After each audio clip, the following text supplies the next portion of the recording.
How's it going, everyone?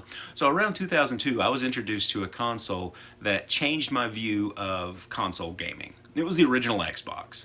Now, it wasn't until about 2003 that I actually purchased my own, and it was probably around 2012 that I finally replaced it. Around '04 or so, mine was struck by lightning, and I never replaced it, and I wound up just getting an Xbox 360 when they came out.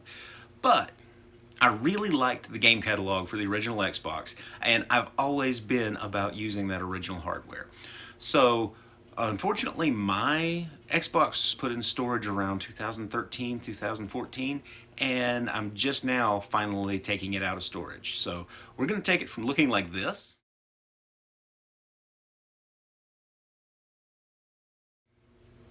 to looking like, you'll see. It's time to fuel up and geek out.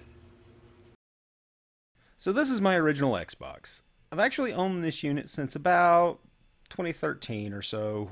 Might have even been earlier than that. I honestly don't remember.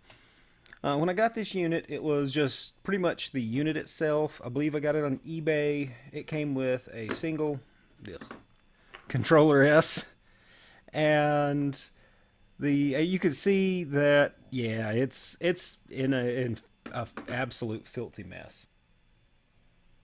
I bought a bunch of accessories for it, including the blue controller S, the green controller S, and then over the course of time, some other things have come my way, such as this Eclipse wireless controller, which has a really good feel to it, but unfortunately I didn't get the transceiver that goes with it.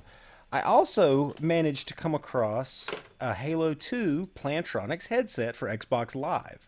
Now, I never used Xbox Live when it first came out, so needless to say, I never actually owned one of these originally. This is used and, yeah, a little gunky, but I'm eventually going to fix this up and test it, or clean it up and test it, and then we'll see what this is. So, I'm mostly going to focus on these two controllers, which were the two controllers that I used the most.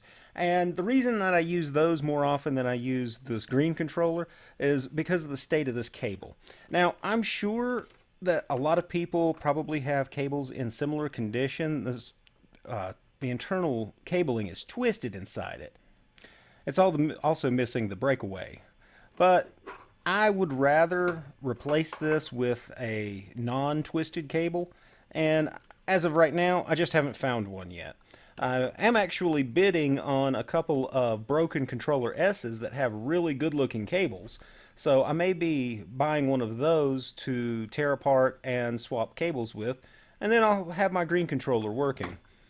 That was one of the ideas that I had with one of these two controllers back whenever I was playing with this pretty much every day. Now, the only thing that I have done with it since bringing it in from storage is I plugged the AV cable into the television, and what I'd like to do is basically a smoke test.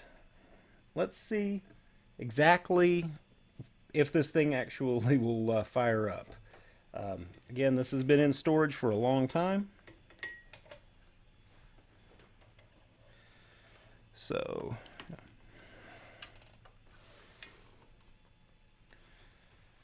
all right. So let's turn it on. Hey! It actually does boot up. Or at least I get the Xbox screen. It sounds like there's a game in it. I just heard the optical drive seek. So, oh, and of course it's going to want us to set the clock. So let me get this one of these controllers here. It's a really nasty controller. I'm going to be cleaning these controllers up, and yeah, as you can see, this is an absolute tangled mess.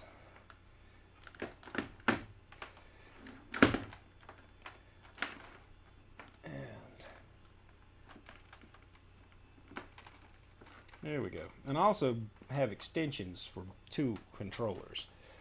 So, alright. So I'm going to plug this into controller 1 here.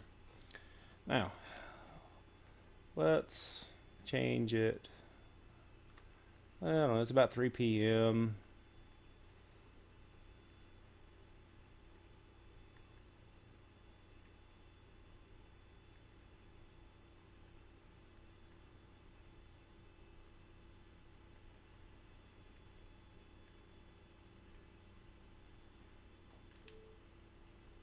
Okay, so let's see what it does. Oh, Link's 2004. It's a golf game.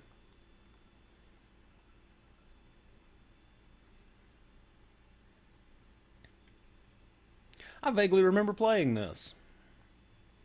Seems like I had my they kept trying to call me Big Dog, I believe.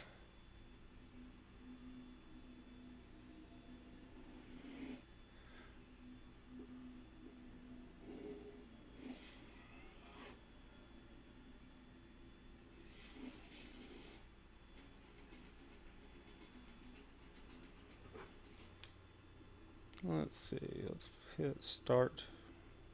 Start. It's over here. Oh, I have no save games.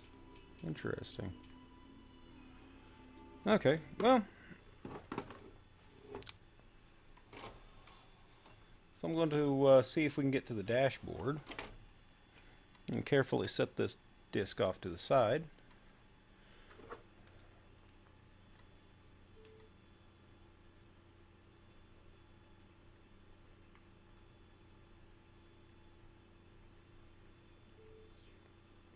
So let's see.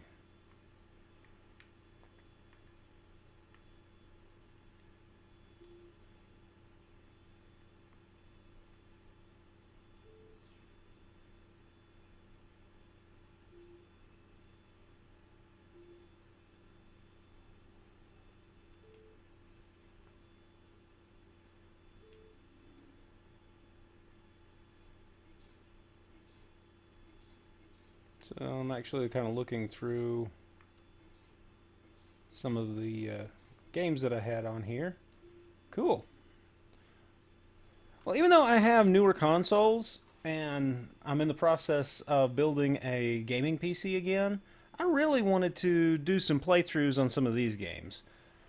Mostly, I have a game that I've never finished, Halo 2. Um, it's funny. Used to have a buddy that, and he and I still keep in touch, but we used to play Halo all the time, and this was the last Halo game that he and I played together. Was Halo 2. He had the same one, the limited edition collector's set. I actually have a funny story about this particular set. I purchased this, and when I got it, I got the aluminum case, but the game disc was not actually inside it. Um, the only disc that I got was um, this, the limited edition collector's disc. So I asked if they had the original game disc, and they said that they had sent everything with it, and ultimately they were trying to accuse me of ripping them off. So what I wound up doing was, after doing some searching, I found a Halo 2 disc set. It was actually both discs. It also had the limited edition collector's disc with it, and but it had no box or manual or anything. So I had to go about it twice, but I did ultimately get the limited edition, the limited collector's edition of Halo 2. Another game that I used to love playing all the time was Rally Sport Challenge, and this right here is one of my favorite racing games still. Um, and this is the first game I ever played on an Xbox. I really had no interest in getting back into console gaming, but when I was at, I believe, Sam's Club, they had a demo set up, and this was the game that they had on it. And after I played that, I was kind of hooked. And it wasn't long after that that I started looking for used Xboxes. So, yeah, so it looks like this works. Now, I do know that there is a capacitor issue with the clock capacitor on these units, and I don't know whether or not mine has that problem. So that's one of the things that I want to do some investigating today. I'd love to take this thing apart, especially now that I see it work. And let's actually see if we've got the problem with that. And let's clean it up, And who knows, maybe we can get some gameplay in.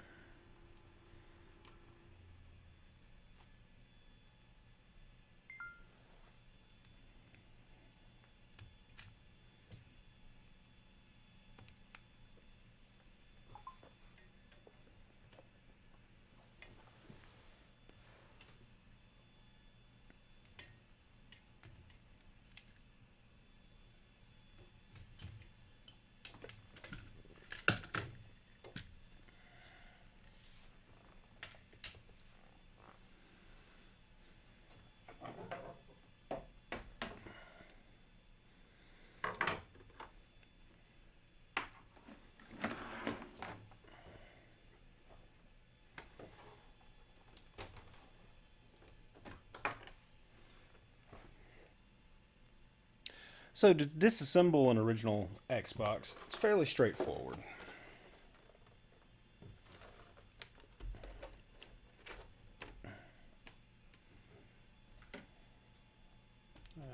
I apologize for the length of my screwdriver. This is one I typically use on classic Macs, which is why it's so long.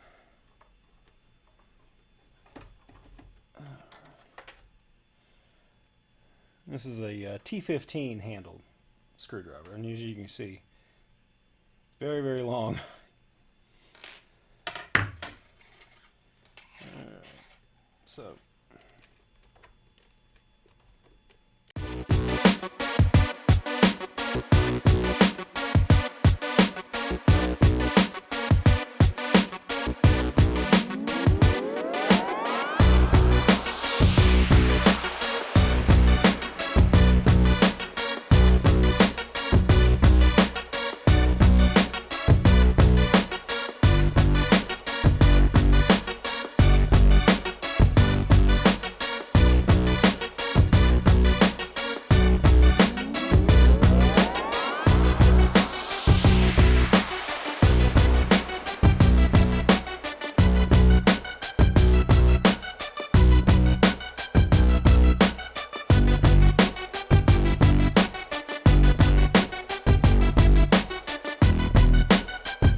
So let's take a look at my motherboard. And yep.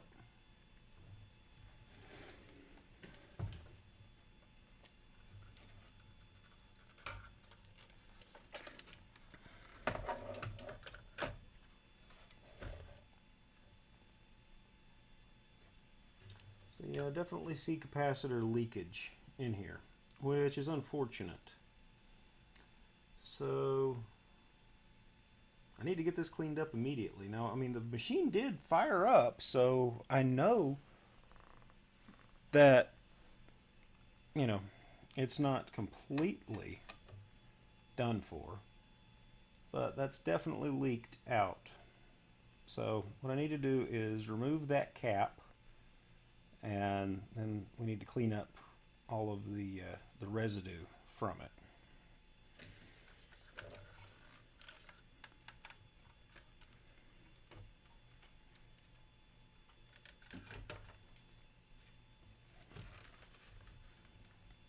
Now I'm going to try to tilt it up to the camera here so you can see. But basically, everywhere around this capacitor right here, it's covered in some sort of a sticky film, and that's what happens when these electrolytic capacitors fail and they start leaking.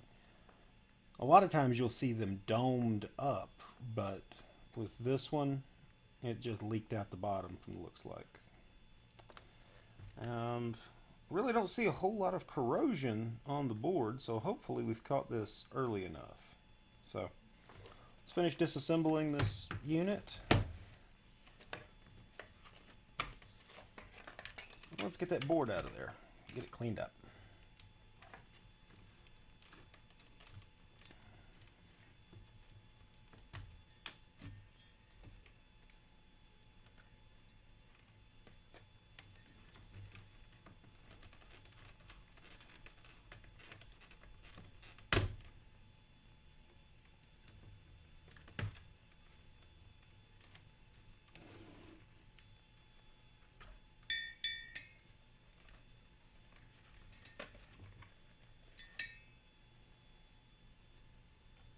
While I get everything apart, I'm also going to take and clean out this fan as well.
Looks like I have two more screws left.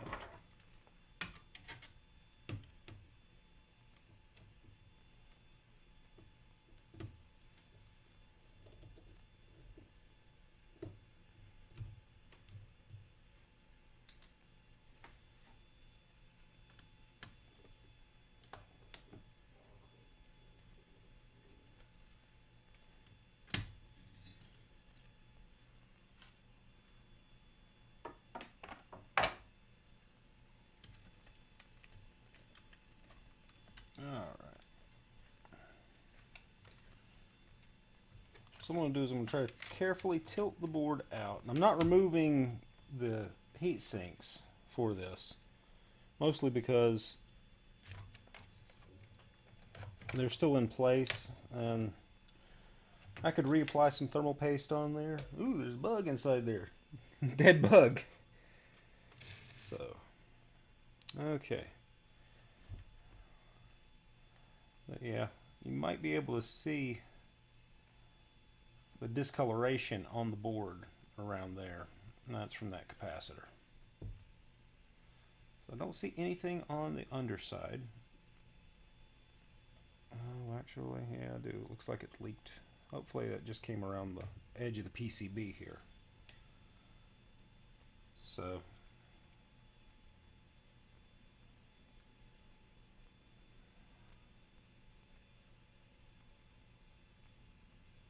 all right. Well, let me get my desoldering iron set up, and then we'll get that out. Instead of using my desoldering iron, I'm actually going to show a method of using desoldering braid to remove this capacitor. And I'm sitting here just kind of inspecting the board just to make sure that none of the other capacitors have leaked. And according to what I'm seeing here, I really don't see any other leakage. That is one of the nice things about having a board this dusty. The dust somewhat has absorbed some of the electrolytic fluid, so it makes it a little more obvious. So what I'm going to do is I'm actually just going to use some canned air and blow this off right quick.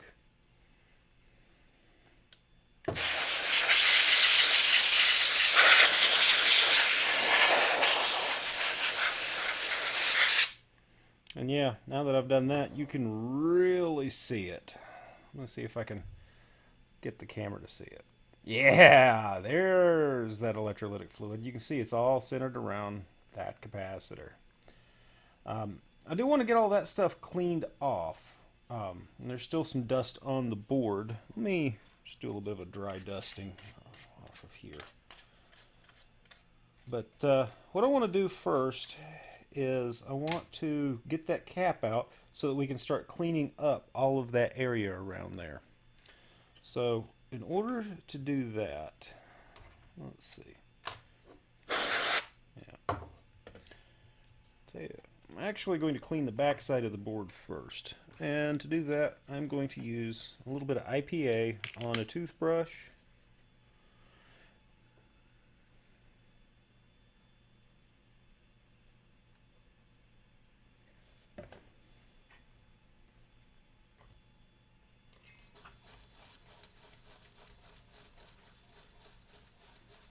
And I'm just cleaning this side of the board.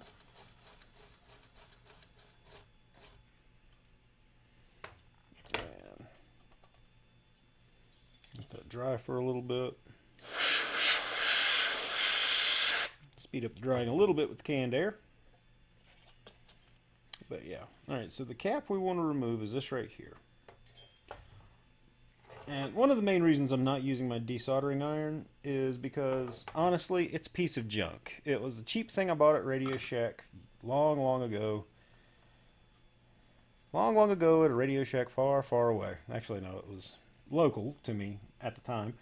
But anyway, it was a very cheap desoldering iron, and honestly, I'm hoping that I can get a new soldering iron soon, new desoldering gun, like one of those Hakos, kind of like my soldering station here. It's a Hako.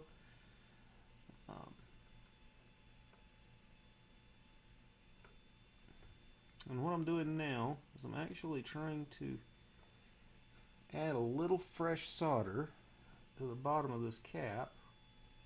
There we go. I probably should have put some flux on this. When I'm looking around, I don't see my flux. So I don't know what I've done with it. This is the first time I've soldered anything since I moved my desk. Most likely, one of the cats has knocked it off.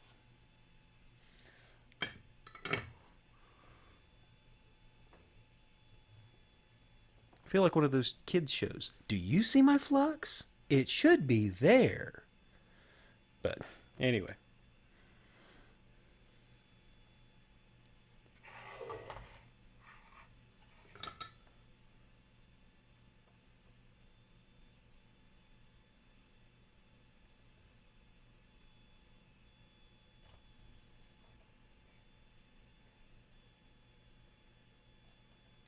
There we go. And what I just did there was I heated up one leg of the cap and just kind of pulled it through the board.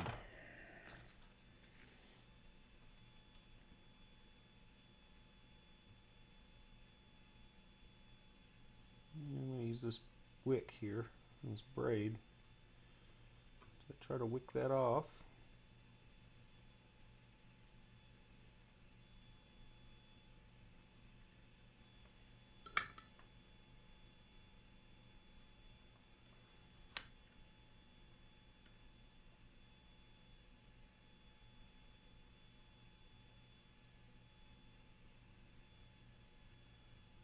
There's that other leg.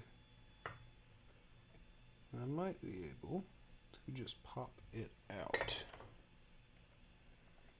Got it loose.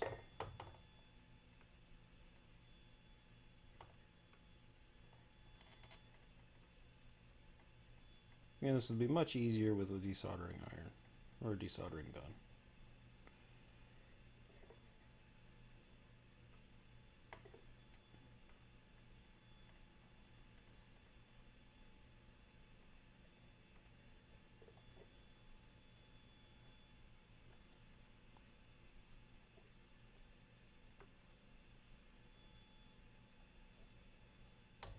There we go. Ooh, yucky. Yeah. You can see where all of that electrolytic fluid just pulled out of there, or was leaked out. So let's just clean things up a little bit. Use this desoldering braid here. Finish cleaning that up.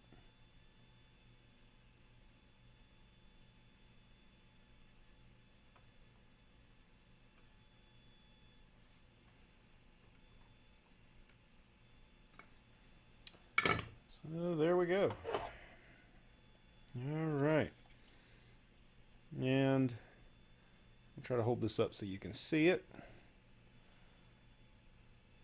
But yeah, basically all that stuff had leaked out of that cap, and it's everywhere but the center part of where that cap was. So I'm going to clean this up with some IPA. I still have, really set that cap in it. I still have some IPA here, so I'm going to go around the legs of these other caps and the rest of this board here and clean this up. I would love it.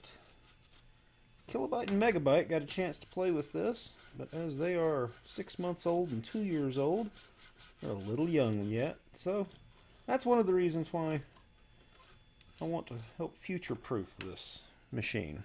Alright. So to get down in there, I'm going to need to use this brush. So some more IPA in there. Oh, the Microsoft badge just sparkling now. Not really, but you know.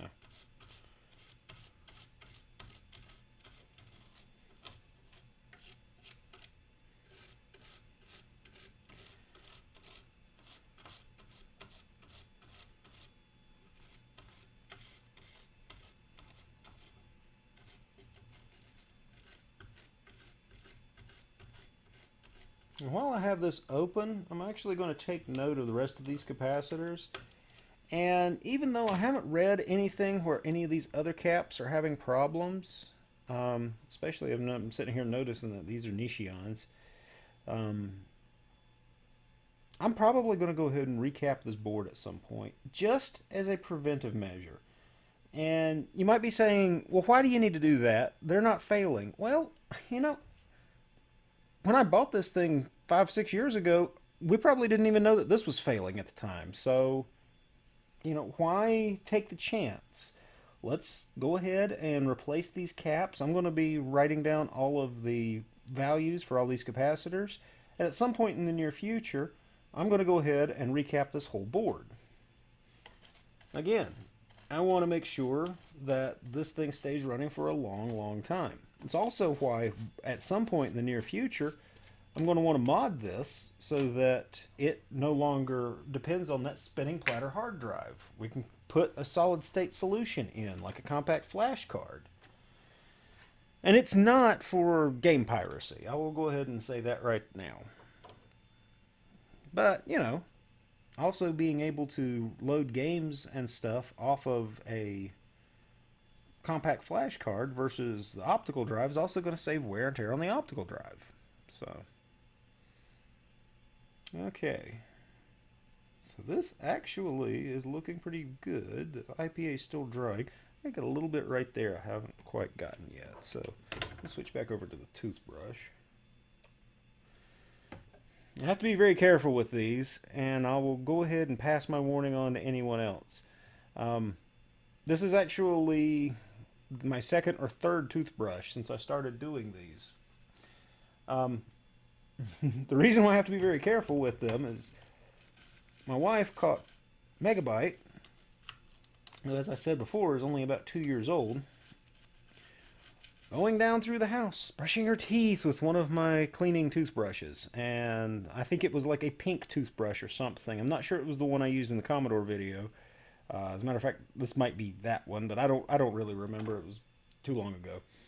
But I have to be extremely careful where I keep my toothbrushes now, because she will try to get a hold of them. And thankfully, the one she had, because this was the argument, was that you know, I'd been using it to clean boards with alcohol on it. Thankfully, I had just been using it to dust.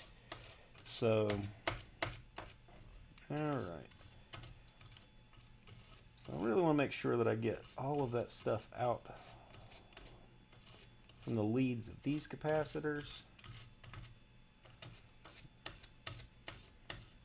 and off of that chip.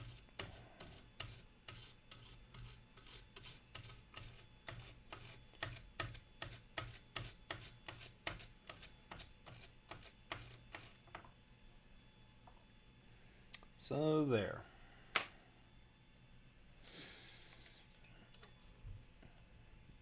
That is a pretty clean looking board. Who knows? Maybe I might throw this in the dishwasher at some point.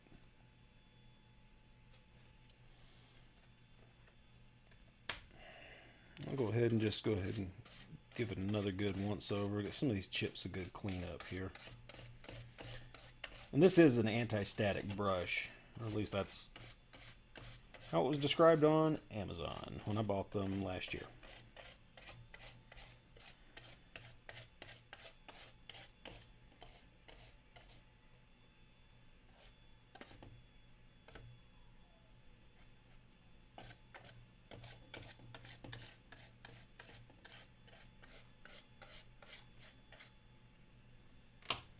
Okay.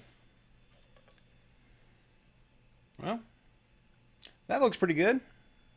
Now let's try to clean up that case. I'm going to stop myself right here. So the video got a little longer than I anticipated it. But honestly, I've tried to leave as much of the detailed footage in so that you can see everything that I had to do to rehab this console.